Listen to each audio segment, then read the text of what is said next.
말씀은 창세기 38장입니다. 자, 성도님들 저를 보시고요. 제가 한번 질문을 드려보겠습니다.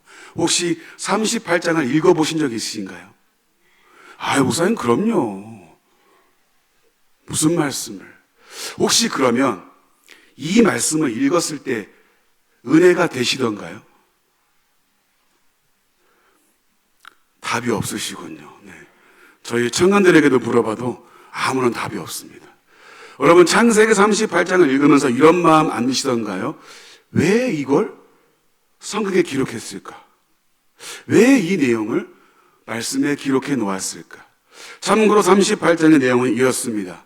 며느리의 유다와 그 며느리 다말의 이야기인데, 시아버지의 아이를 뵌 이 기가 막힌 사건이 바로 38장에 기록이 되어 있습니다.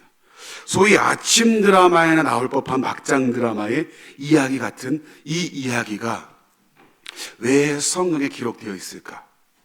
오늘 이 궁금증을 함께 한번 풀어보고 또 이 말씀을 통해서 하나님이 무엇을 말씀하기를 원하시는지를 함께 오늘 말씀을 통해서 보았으면 좋겠습니다. 자, 여러분, 유다에게는 아들 3명이 있습니다. 아들이 3명 있는데 첫째는 엘이라고 하는 사람이고요. 그리고 그 사람의 며느리가 바로 다말입니다. 그리고 둘째 아들은 오난이라고 하는 사람이고 셋째는 셀라라고 하는 사람입니다. 셀라는 형들에 비해서 아직은 어린 상태이고요. 자, 그런데 오늘 본문에 보니까 7절에 보니까 첫째 아들 엘이 여호와 보시기에 악함으로 여호와께서 그를 죽이셨다고 나옵니다. 이유는 나와 있지 않습니다. 성경에 기록되어 있지 않아요. 어떠한 이유에서인지는 모르겠지만 하나님이 직접 치셨습니다. 그리고 둘째 아들 오난이 등장을 합니다. 이 둘째 아들 오난에게 내 형수, 이 형이 죽었으니까 네 형수에게 들어가서 자손을 낳으라고 말합니다. 여러분, 이게 유대인의 법에 계대혼인법이라는 것이 있습니다. 잘 들어보세요. 계대혼인법이라는 것은 즉 이 대를 잇기 위해서 의무적으로 그 사람에게 들어가서 자손을 잇게 하는 겁니다. 이 당시에 자손은 굉장히 귀하고 기업이었기 때문에, 생존이었기 때문에 자손을 잇는 것이 중요했는데, 형이 죽어 자손이 없으면 그 동생이 들어가서 대를 잇게 하는 법이 있습니다. 그거를 계대혼인법이라 그래요. 유대인의 법에 이런 법이 있어요. 근데 여러분, 우리나라에도 이런 법이 있었습니다. 그렇죠? 대를 잇게 하기 위해서 조선시대에도 이런 법이 있었어요. 그래서 이 오난이라는 사람이 형수에게 들어가서 자손을 낳아야 되는데 오난에게 큰 사건이 터집니다. 자, 오늘 말씀 38장 9절부터 10절 말씀 같이 한번 읽어볼까요? 시작. 오난이 그 씨가 자기 것이 되지 않을 줄 알므로 형수에게 들어갔을 때 그 형에게 씨를 주지 아니하려고 땅에 설정하매 그 일이 여호와가 보시기에 악함으로 여호와께서 그도 죽이시니. 자, 그의 형에게 씨를 주지 아니하라고 땅에 설정하며, 땅에 설정했다는 말은 임신하지 않게 하려고 의도적으로 밖에 사정했다 그 말입니다. 그 이유가 형에게 씨를 주지 않으려고 의도적으로 그렇게 했다고 합니다. 여러분, 잘 한번 생각해 보세요. 오난의 입장, 자, 둘째의 입장에서는 충분히 그럴 수 있는 상황입니다. 왜 그러냐면 낳아봐야 온전한 내 자식이 아니에요. 아니라는 거예요. 내가 의무적으로 형수에게 들어가서 자손을 잇게 한 거지 내 온전한 자식이 아니라는 거죠. 그리고 여러분, 내가 이 형수를 통해서 자손을 잇게 했는데 이 아들이 커서 재산을 달라고 하면 그 재산을 의무적으로 물려줘야 됩니다. 자, 여러분 같으면 어떻게 하시겠어요? 말씀이 없으시군요. 여러분 같으면 어떻게 하시겠습니까? 저 같아도 선뜻 하고 싶지 않을 것 같습니다. 이 자손을 잇게 하고 싶지 않을 것 같아요. 근데 여러분, 문제가 하나님이 이것을 보시고 악하게 여기셔서 오난도 죽이셨다라고 이야기합니다. 이 사건을 봤을 때 첫째 엘이 죽은 이유도 이러한 이유 때문이 아닌가 하는 추측은 있습니다만은 정확한 이유는 나오지 않습니다. 그러나 이런 상황에서 이런 이유 때문에 죽임을 당했을 거라는 학자들의 의견이 있습니다. 어쨌든 간에 첫째 엘도 둘째 오난도 하나님 보시기에 악함으로 죽였습니다. 자, 근데 이제 마지막 남은 건 누구죠? 셀라입니다. 자, 셀라는 근데 아직 어려요. 그래서 유다가 이렇게 얘기합니다. 야, 다말아, 이리 와봐. 셀라는 아직 어려서 너랑 아직 결혼하기엔 좀 그러니까 얘가 다 크면 그때 줄게. 속마음은 행여 얘도 죽을까봐 걱정이 되는 거예요. 그래서 다말아, 너 친정에 좀 가 있어. 셀라가 클 때까지 기다렸다가 내가 때 되면은 혼인시켜줄 테니까 그때 와. 이렇게 하고 보낸 거죠. 여기까지가 여러분 11절의 내용입니다. 오늘 사실 본문을 38장 전체를 다 봤어야 되는데 시간 관계상 그렇게 볼 수가 없었기 때문에 11절까지만 봤습니다만은 여러분 여기서 우리는 본문의 내용을 좀 더 깊이 있게 보려면 카메라의 렌즈를 유다에게 이제 돌릴 필요가 있습니다. 유다에게. 유다가 지금 어떠한 상황이고 유다가 지금 어떠한 상태이고 어떻게 살아왔는지를 봐야 다말의 이야기가 이해가 됩니다. 자, 그러면 렌즈를 좀 옮겨서 유다에게 한번 이 카메라를 비춰보겠습니다. 38장 1절부터 2절 말씀 같이 한번 읽어보죠. 자, 시작. 그 후에 유다가 내려가서 아둘람 사람 히라와 가까이 하니라. 유다가 거기서 가나안 사람 수아라 하는 자의 딸을 보고 그를 데리고 동침하니. 자, 여러분 유다는 형제들로부터 가장 먼저 독립한 사람인데 이 유다가 어떻게 살아왔는지 보니까 아둘람 사람 히라라고 하는 사람과 가까이 지낸다고 합니다. 이 아둘람은 가나안 땅의 남서쪽에 위치한 지역이에요. 즉 유다는 가나안 사람과 가까이 지내고 있다라는 거예요. 또 가나안 사람 수아라고 하는 사람의 딸과 결혼해서 살고 있다고 합니다. 자, 성도님들께 질문을 잠깐 드려볼게요. 여러분, 지금 이 가나안 땅은 이스라엘 백성에게 정복된 땅입니까? 아닙니까? 이해를 못 하시는군요. 이스라엘 민족에게 정복된 땅이에요? 아니에요? 아니라는 거죠. 후대에 가서 정복됩니다. 근데 지금은 정복되지 않은 땅입니다. 즉 가나안의 문화와 문명이 그대로 살아있는 땅이에요. 즉 유다는 가나안 사람과 친근하게 지내고 혼인하며 살면서 자연스럽게 가나안 문화 속에 젖어들어 살고 있다라는 걸 지금 성경이 의도적으로 보여주는 거예요.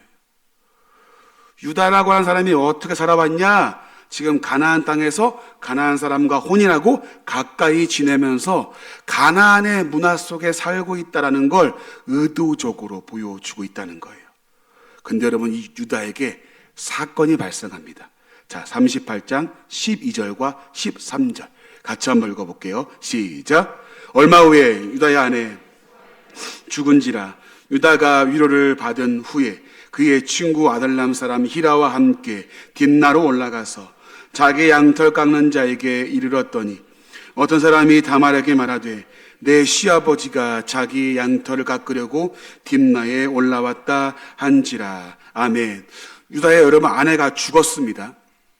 그리고 히라라고 하는 사람을 따라서 계속해서 딥나로 올라갑니다.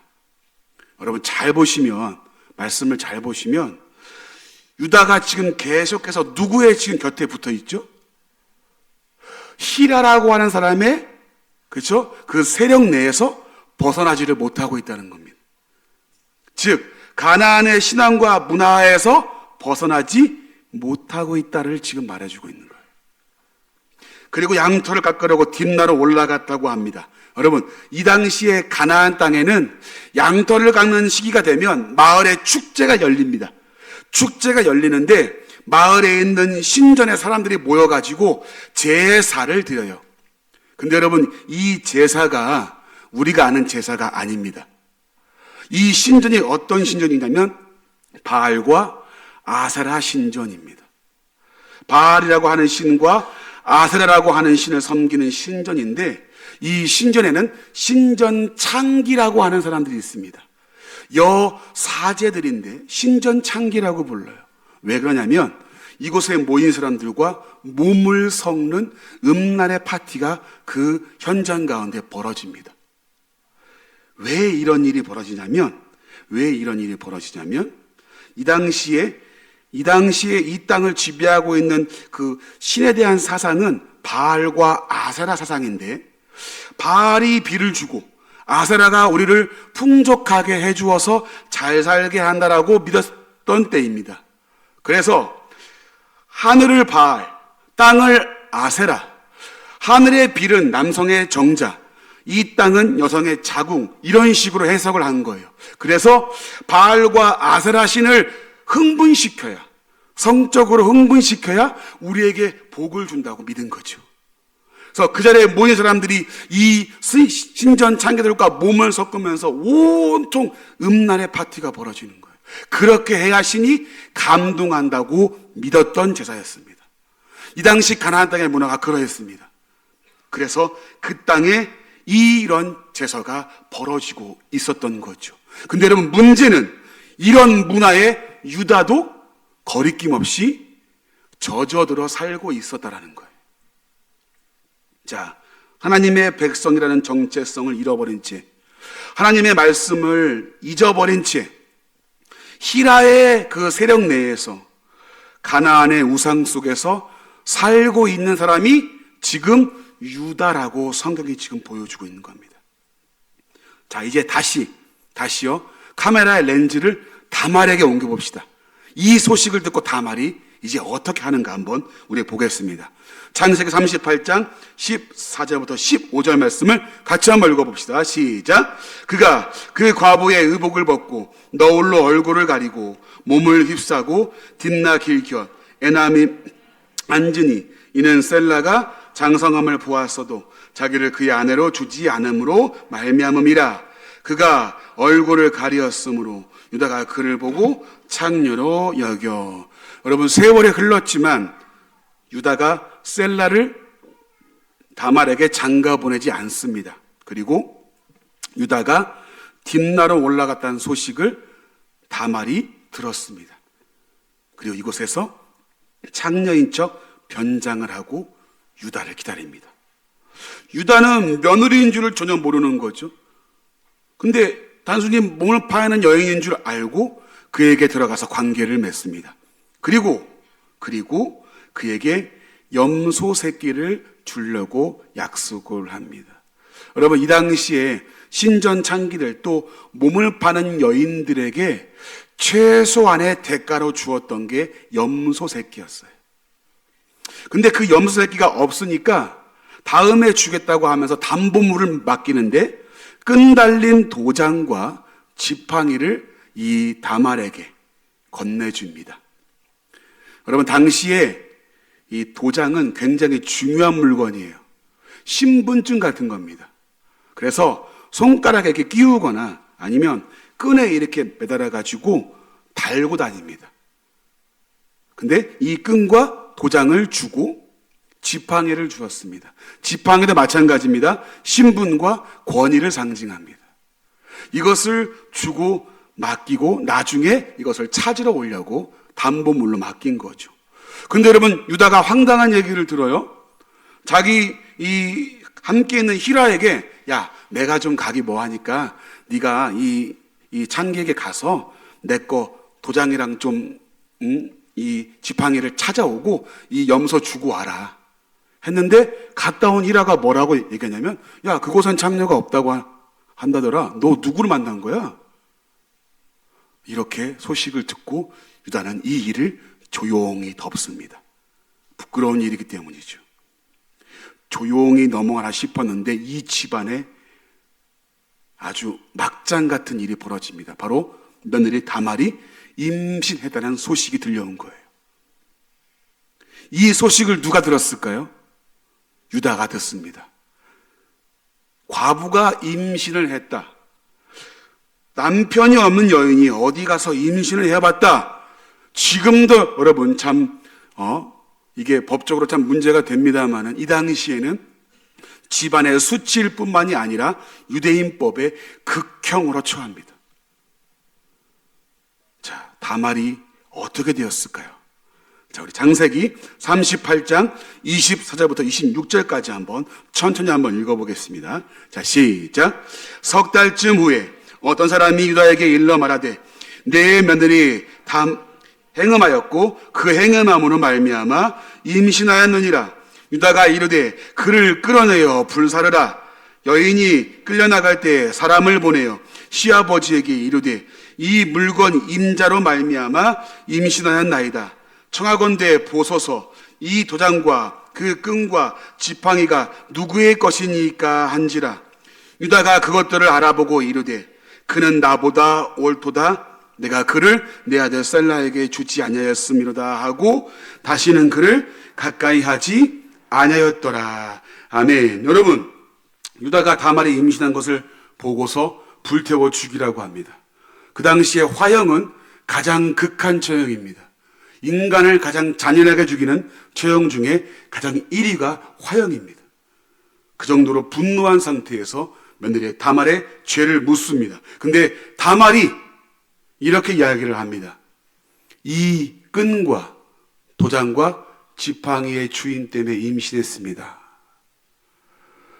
이걸 보고 유다가 어떤 반응을 보입니까? 놀래 자빠지는 거죠.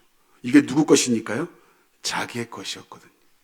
그러면서 이렇게 말합니다. 26절에 보니까 그는 나보다 옳다라고 얘기해요. 그는 나보다 옳다. 이 말은 네 것이 맞다, 틀렸다 그 말이 아닙니다. 이 말의 뜻은 네가 한 행동이 정당했다 그 말이에요. 다시요. 네가 한 행동이 정당했다라고 얘기하는 겁니다. 다말아, 네가 한 행동이 부끄러운 행동이 아니라 정당한 행동이었다라고 인정을 합니다. 여기까지가 이제 38장의 내용 중에 한 부분입니다. 자, 여러분, 그러면 대체 뭐가 정당했다는 걸까? 대체 이 내용을 통해서 뭘 말씀해주고 싶은 걸까? 단순히 아이를 낳고 싶은 여인의 이야기일까요?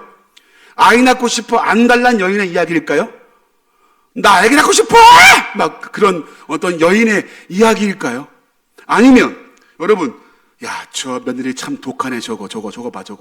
어떻게 시아버지하고 저렇게, 야, 진짜 이런 막장 드라마를 이야기하는 것일까? 여러분, 실제로요, 이 유대인들에게 있어서 어떤 남편들이 다 죽으면 시아버지나 또 시아버지를 통해서 자손을 잇는 경우도 종종 있었다고 합니다. 왜 그러냐면 자식은 곧 생존이기 때문이에요. 그래서 이런 혼인의 법도 있었습니다. 그러면 이런 풍습을 이야기해 주는 것일까? 아니라는 거죠. 오늘 이 본문은요, 이 말씀은 조금 어려운 말일 수 있겠지만, 자, 구속사적 관점과 언약적 관점으로 보셔야 돼요. 자, 쉽게 설명해 드릴게요. 구속사적 관점은, 자, 어떻게 보냐면, 이 사건을 예수님을 통해서 구원의 역사가 시작되었다라는 시각으로 보는 거예요. 다시요. 예수님을 통한 구원의 역사의 시각으로 보는 거예요. 또 언약적 관점은 이 구원의 역사를 약속하시고 이루신다라는 관점으로 보는 겁니다. 자, 정리해드리면 예수님을 통해서 구원의 역사를 약속하시고 이루신다라는 관점에서 성경을 보셔야 되는 거예요. 그러면 자, 여기까지 오시느라 참 고생하셨습니다. 이제 이 말씀에 대한 메시지를 저희가 말씀드릴게요. 여러분, 이 말씀에 대한 메시지는 이렇습니다. 여러분, 하나님은요, 유다의 후손을 통해서 다윗의 왕조가 오고, 자, 누구의 후손이요? 유다의 후손을 통해서 다윗의 왕조가 오고, 이 다윗의 후손을 통해서 누가 오실까요? 메시아가 오셔야 됨을 예비하셨고 약속했습니다. 근데 유다는 이 약속의 말씀을 붙잡았어요? 못 붙잡았어요? 전혀 붙잡지 못했다라는 걸 보여주는 거예요. 가나안 땅에 살면서 가나안의 문화와 우상 속에서 하나님의 존재와 말씀을 잊어갔던 유다, 그의 후손을 통해서 메시아가 오셔야 되는데 유다는 하나님의 구원과 약속의 말씀을 잊고 살아갔다라는 겁니다. 그런데 여러분, 이 상황 속에서 집요하게 이 약속의 말씀을 붙잡고 후손을 이어가려고 하는 사람이 있습니다. 그게 누굽니까? 바로 오늘 며느리 다말이라는 거예요. 다말은 가나안 사람이었고 이방인인데 이 언약의 말씀의 가정에 시집을 왔습니다. 남편은 죽었고요. 자식의 생산이 막힌 상황에서 하나님의 이 약속의 성취가 돼야 되는데, 그러기 위해선 대를 이어야 하는데, 그 책임과 약속을 붙잡는 자가 유다가 아니라 누구였다고요? 다말이었다고 오늘 성경이 말해주고 있는 거예요. 이 모든 부끄러움과 수치를 알면서도 집요하게 후손에 대한 결단을 내리고 있는 자가 유다가 아니라 다말이었다. 오늘 그 이야기를 해줍니다. 한 가정의 몰락과 막장 드라마가 아닙니다. 애 낳고 싶어서 안달난 며느리의 이야기가 아니라는 거예요. 하나님의 언약을 기억하는 사람이 다말이었고, 그 언약을 성취하는 중심에 다말이 있었다라고 성경이 얘기해 주고 있는 거예요. 예수님에 대한 분명한 약속을 붙잡고 그 약속을 기다리며 살았던 사람이 유다가 아니라 며느리 다말이었다라는 걸 오늘 본문이 우리에게 보여주고 있는 겁니다. 자, 그러면 그 증거가 어디 있을까요? 목사님, 그 증거가 어디 있습니까? 자, 오늘 창세기 38장 29절 말씀을 같이 한번 읽어보겠습니다. 29절 시작. 그 손을 산파가 이르되 내가 어찌하여 터뜨리고 나오느냐 하였으므로 그 이름을, 자, 여러분 오늘 예배를 드릴 때 이 이름을 반드시 기억하시죠. 베레스. 다음 주에 제가 물어볼 겁니다. 들어오시는 분마다 제가 이름 뭐라고요? 그러면 이제 베레스라고 나오셔야 돼요. 여러분, 이 이름이 왜 중요하냐면 구속사에서 아주 중요한 인물이에요. 우리 룻기서 4장 17절과 22절까지 함께 한번 쭉 읽어보겠습니다. 자, 시작. 그의 이웃 여인들이 이름을 지어주되 나오미에게 아들이 태어났다 하여 그의 이름을 오벳이라 하였는데 다윗의 아버지인 이새의 아버지였더라. 그러며 베레스의 계보는 자, 이 베레스가 누굴까요? 다말이 낳은 아들입니다. 계속해서 읽어볼게요. 시작. 베레스는 헤스론을 낳고 헤스론은 람을 낳고 람은 암미나답을 낳았고 암미나답은 나손을 낳았고 나손은 살몬을 낳았고 살몬은 보아스를 낳았고 보아스는 오벳을 낳았고 오벳은 이새를 낳고 이새는, 그럼 베레스의 계보를 쭉 보니까 누가 오죠? 다윗이 와요. 다윗의 후손을 통해서 누가 옵니까? 예수 그리스도가 오세요. 여러분, 그렇습니다. 또 하나 살펴보겠습니다. 마태복음 1장은 족보장인데 여기에 아주 귀한 인물이 나옵니다. 마태복음 1장 1절부터 6절까지 말씀을 같이 한번 읽어볼게요. 시작. 아브라함과 예수 그리스도의 계보라. 아브라함이 이삭을 낳고 이삭은 야곱을 낳고 야곱은 유다와 그 형제들을 낳고 유다는 다말에게서 베레스와 세라를 낳고 베레스는 헤스론을 낳고 헤스론은 람을 낳고 람은 아미나답을 낳고 나손을 낳고 나손은 살몬을 낳고 살몬은 라합에게서 보아스를 낳고 보아스는 루색에서 오벳을 낳고 오벳은 이새를 낳고 이새는 다윗 왕을 낳으니라. 다윗 왕은 우리아의 아내에게서 솔로몬을 낳고, 여러분 쭉 보니까 3절에 보니까 누가 나오죠? 유다는 다말에게서 베레스를 낳았다. 여러분, 예수님의 족보장에 유다와 다말과 그의 아들 베레스가 등장합니다. 그리고 그의 후손을 통해서 다윗이 오고 그 다윗의 후손을 통해서 예수 그리스도가 오십니다. 마태복음 1장에는요 5명의 여인이 기록되어 있습니다. 다말, 라합, 룻, 그리고 우리아의 아내 바세바죠. 그리고 마리아, 이렇게 5명이 기록되어 있습니다. 족보장에 기록된 인물들은 하나님의 구원의 역사에 아주 중요한 인물들만 기록을 해 놓았는데 그 중에 한 사람이 누구입니까? 다말이라고 하는 사람이었습니다. 여러분, 그렇습니다. 이방 여인의 언약을 붙잡는 그 믿음을 하나님이 인정했습니다. 집요하게 하나님의 언약을 붙잡았던 여인, 이 여인의 믿음을 통해서 메시아의 언약이 이루어지게 하시는 하나님의 구원의 이야기가 오늘 다말이라고 하는 여인을 통해서 우리에게 보여주고 있는 겁니다.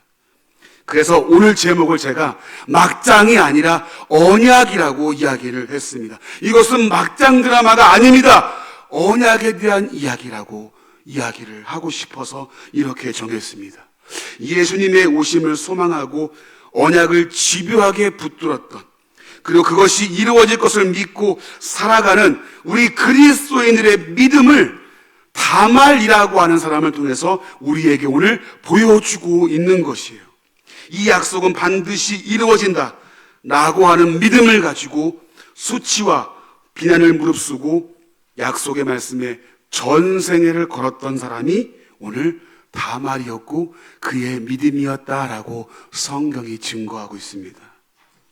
다말은 하나님의 인생의 하나님 말씀의 전 인생을 겁니다. 그리고 이 말씀을 붙잡고 인생을 견뎌냅니다. 그리고 그리스도께 소망을 두고 그 말씀에 전생애를 걸었던 이 다말의 믿음을 우리가 본받아야 될 것을 오늘 성경이 우리에게 보여주고 있는 거예요. 그래서 여러분, 믿음은 뭔가 거창한 일을 이루는 게 믿음이 아니에요. 그것만이 믿음이 아니라 하나님의 약속이 이루어질 것을 믿고 견뎌내는 것이 믿음이에요. 그리고 예수 그리스도께 소망을 두고 그 말씀을 붙잡고 사는 것이 믿음이라고 하는 거예요. 하나님이 약속하신 것은 반드시 이루어진다라고 확신하는 것, 이게 믿음이다라고 다말이 보여줍니다. 사랑하는 영화교회 성도님들, 하나님이 약속하셨고 약속대로 예수 그리스도를 통해 우리를 구원의 역사를 이루어 주셨습니다. 그리고 이 예수님이 다시 오시는 그날에 부활의 영광의 자리에, 영원한 생명의 자리에 우리를 인도해 주실 것을 약속하셨고, 이것을 위해 끝까지 우리와 함께 해 주실 것을 약속했습니다. 여러분, 힘들고 어려운 세상 속에서 때로는 견디기 어려운 환경 때문에 낙심될 때가 참 많죠. 도무지 이해할 수 없는 상황 가운데 여건 속에 살아가는 우리의 모습을 봅니다. 그러나 오늘도 우리를 향해서 약속의 말씀을 이루시는 하나님이 계시기에 우리는 견뎌낼 수 있습니다. 세상의 어떤 가치보다 더 큰 소중한 가치가 예수님께 있기 때문에 그분께 소망을 두고 살아갈 수가 있는 것이죠. 다말처럼 말입니다. 여러분, 말씀 한 구절 보고 우리 마치겠습니다. 로마서 15장 12절 말씀 같이 한번 읽어봅니다. 시작. 또 이사야가 이르되 이새의 뿌리 곧 다스리기 위하여 일어나시는 이가 있으리니 열방이 그에게 소망을 두리라 하였느니라. 아멘. 언약을 이루시는 하나님, 그 하나님의 약속을 붙잡고 예수 그리스도께 소망을 두고 하루하루 굳세게 견디며 살아가시는 우리 영화교회 모든 성도님들의 삶과 믿음이 되시기를 예수님의 이름으로 간절히 축원합니다.